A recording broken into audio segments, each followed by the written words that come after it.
Right to repair is a movement that is gaining steam all around the world. I give it to Louis Rossmann. He has been the strongest advocate for right to repair that I could think of. Arguably the first right to repair guy before it was a thing is Steve Wozniak.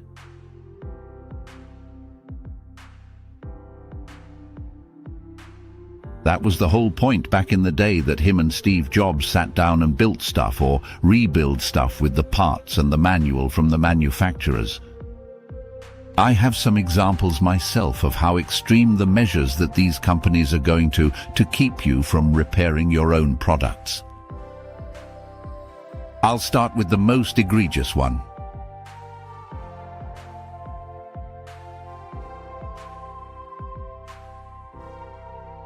I had a 2003 Mercedes ML 350 that I had to scrap because I could not get the parts.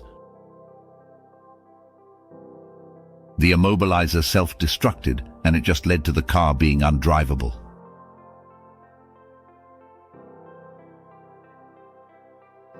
The mobilizer is just some ring around the key that goes to an electronic box that connects to the engine computer.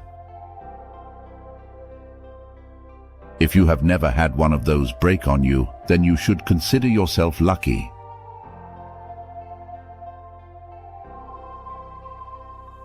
I called Mercedes to price one, and they said something that shocked me, that they do not even sell parts for that car anymore.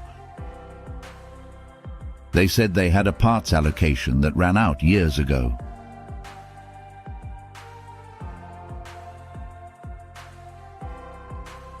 They said I would have to buy junkyard parts and good luck making them work, because if you do not program the mobilizer, the key, the ECU and the body control module, the car will never start again.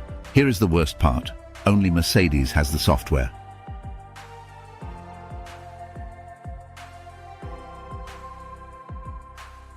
If you can find a computer, it will probably cost you $10,000.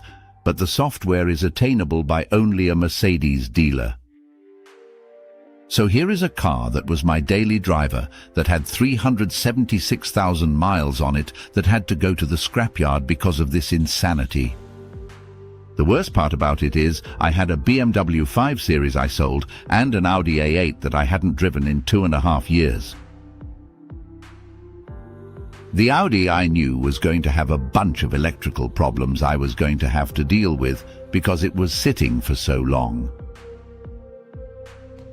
So essentially now, because the Audi is in the shop, I have no car.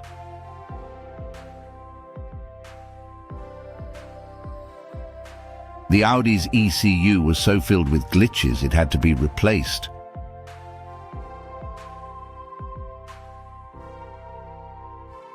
I'm still waiting for it to be programmed by the one outfit that I could find in America that isn't a scam shop, maybe. I have to get the device back in the car and see if it runs properly to know.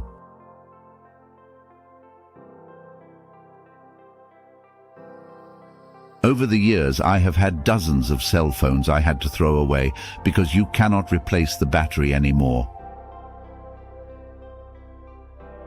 I have had computers I had to throw away because you could no longer go online with them.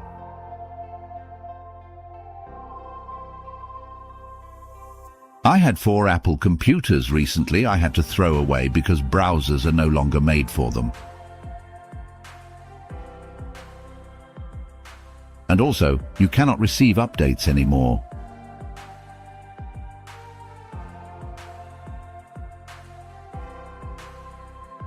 If I could go online with those computers, I would be a sitting duck for hackers.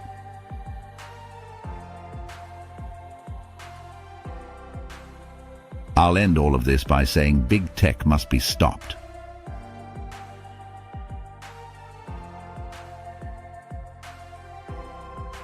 These companies have become too big, too powerful, and they are literally destroying the world as billions of their products go to landfills. All of the materials are leaking into the water and killing us.